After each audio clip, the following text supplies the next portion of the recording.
Hi everyone, I'm Brittany McIntyre. I'm a master's student at the University of Arkansas, and my research is focused on biochar as a possible option for lake management, specifically for harmful algal blooms. And so harmful algal blooms, or HABs, are a global concern for water management due to the increased frequency, distribution, and toxin production. And one of the main drivers for cyanoHABs in freshwaters is anthropogenic nutrient enrichment. The management of HABs should be focused on in the watershed through best management and conservation practices or the physical and chemical biomanipulation of the lake. And in this study, we look at biochar as a possible option for the management and treatment of cyanoHABs. The objectives of this study were to examine the capacity of biochar to absorb nutrients in fresh waters, to determine the effect that biochar has on algal growth or biomass, to determine the effect of biochar on microcystin concentrations. And this study was done by collecting water samples from Lake Fayetteville in the summer of 2022. And we thought that Lake Fayetteville would be suitable for a study of this nature because of the phytoplankton community at Lake Fayetteville has been dominated by cyanobacteria since 1968. And cyanoHABs have also been an annual issue at this lake, where in our routine monitoring here at the Arkansas Water Resource Center, we found water samples with microcystin concentrations exceeding 8 micrograms per liter. And so the first area we looked at was biochar's ability to absorb nutrients. We started first with a controlled sorption experiment in the AWRC water quality lab, and we used a concentration range of 0 to 10 milligrams per liter for each nutrient, nitrate, SRP, and ammonia. We added 0.2 grams of biochar to 100 mils of nutrient solution, and we incubated them for 24 hours. We also did 8 biochar nutrient bioassays, and we had several nutrients and biochar treatments. The nutrient treatments were control with biochar, high nutrient, and high nutrient with biochar.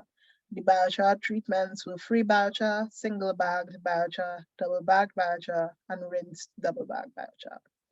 And these were also incubated for 7 days. And after incubation, we measured for chlorophyll A, total microcystin, and dissolved nutrients in each bioassay. And so in the sorption experiment using the MQ water, we saw that as we increased the concentration range, we were able to see some sorption. However, results generally showed that biochar did not readily absorb nutrients from aqueous solutions. In this study, you see that in figure 1. Generally, there were low nutrient levels in the initial lake waters. However, after incubation, there were higher nutrient concentrations in some of the bioassays, which is seen in figures 2 and 3. So we moved on to microcystin because results did not show that biochar might influence cyanoHABs by reducing nutrient availability. Microcystin had varying responses based on the biochar treatment. The free biochar treatment showed that lower microcystin concentrations were seen in correlation to biochar treatments. However, this may have been because the biochar was blocking out the light when it settled to the base of the glass bottle, which is shown in figure 4 and the image next to figure 4. Single and double bag treatment results did not infer any major effects on microcystin as seen in figures 5 and 6. And so chlorophyll A was our next parameter that we examined, and chlorophyll A pigment varied across biochar as well.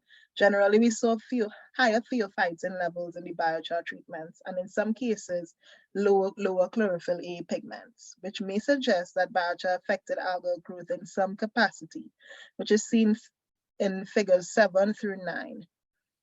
But it varied too much across each experiment to conclusively say that biochar had any effect on algal growth. Some conclusions coming out of this study are that biochar treatments generally showed low chlorophyll levels relative to corresponding treatments.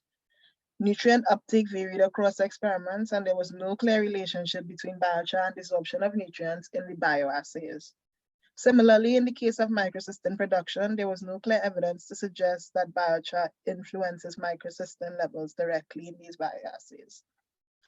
And I would also just like to acknowledge all the supporting parties for this study.